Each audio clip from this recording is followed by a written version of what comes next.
I've been lying down for hours now. It's 5:35 AM and there's not much I can do. You know what the worst part about my situation is? I'm in the same room with my parents. They keep looking at me, and I can't help but look back and try not to cry or scream. Their eyes are focused on me, and their mouths are wide open. There's a strong scent of blood, and I feel paralyzed with fear. Here's the thing. The second I make any hint that I'm not asleep anymore, I'm completely fucked. I will die and there's no one around to save me. I've been trying to think of a way out, but the only idea I have is to rush for the door and run outside the front door and scream for help, hoping the neighbours will hear me. It's risky, but if I stay here, I'll surely die. He's waiting for me to wake up and to see his masterpiece.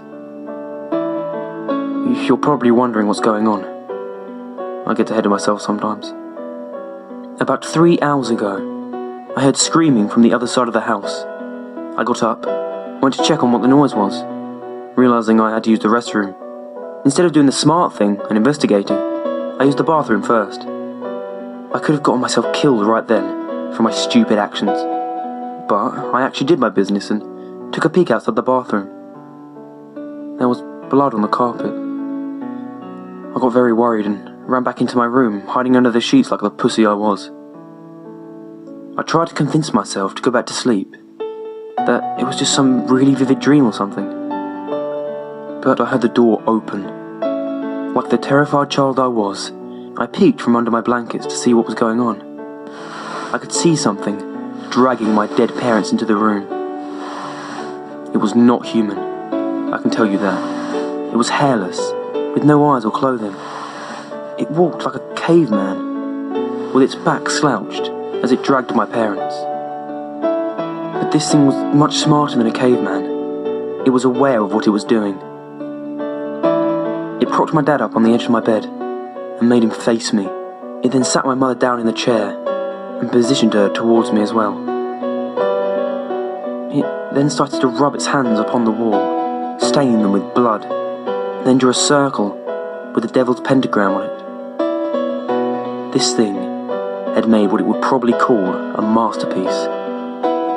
To finish it off, it scribbled a message onto the wall that I could not read in the darkness. It then positioned itself under my bed, waiting to strike. The scariest thing now?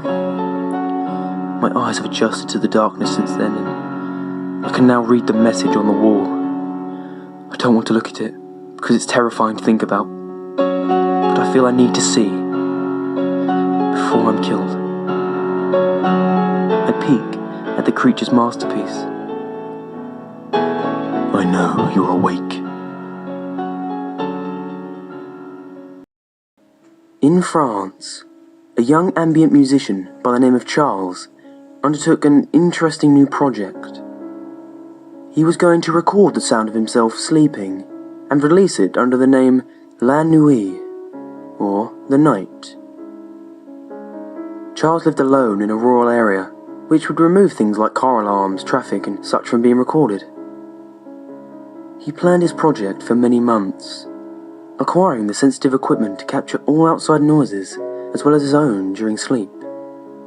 Finally, on the 27th of September, he decided to execute his plan.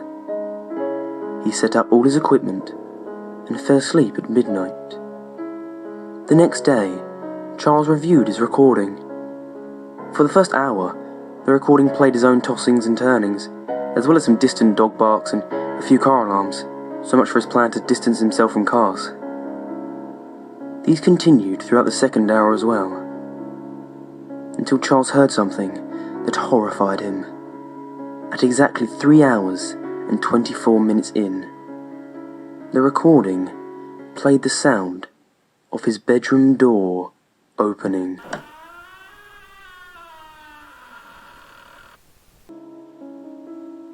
If anyone is reading this, which is unlikely, this may be my last day.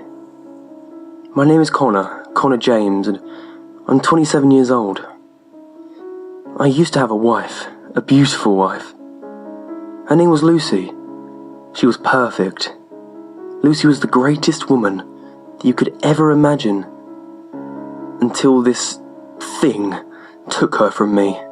As a matter of fact, it's coming after me too. A few days ago, I was coming home from work a little late. It was around 11 p.m. I walked in the front door and saw that all the lights were off. This was unusual, since she always left a light on for me when I came home so I could see where I was going. It was pitch black. I moved my hands on the wall to find the light switch. After a couple of minutes, I finally found it. The second after I flipped the switch, I heard a crashing noise, kind of like a window breaking. It was coming from the other side of the house. I started to walk towards the noise, when all of a sudden, I stepped in something. Something wet. I leaned down to see blood. It was a trail of blood, as if someone was being dragged. I jolted up as I heard a woman scream. I ran towards the back of the house. It came from the bedroom. I busted through the door and saw Lucy being pulled out the window by something. She was pulled out the window by some tentacles. I rushed to the window and saw that the thing was gone. And so was Lucy. Today was 5 in the morning and I was walking to work, since I had an early morning job. All of a sudden, I felt like I was being watched. I turned around and saw it. The thing that took my wife. It was a tall man. Well, it looked like a man, but I knew it wasn't human. It was some sort of creature. It was wearing a suit and it had tentacles sprouting out of its back. Worst of all, it had no face. It was just standing there in the darkness, staring at me, even though it didn't have eyes. I ran as fast as I could. I didn't care where I was going, just as long as I was away from that thing. I finally got back home. I've been sitting here at my computer in my living room since then. I've been watching all my surroundings, waiting for it to come out and take me away. I did some research on the thing. Apparently it has a name. Slenderman. The name fits the creature pretty well, since it was very slender. But this thing is no man. Just a few minutes ago, I heard a noise coming from my bedroom. It's here. It's staring at me through the doorway, waiting for the right moment to snatch me and take me away, just like it took Lucy. Looks like this is goodbye. Save yourselves. Watch out for the Slenderman.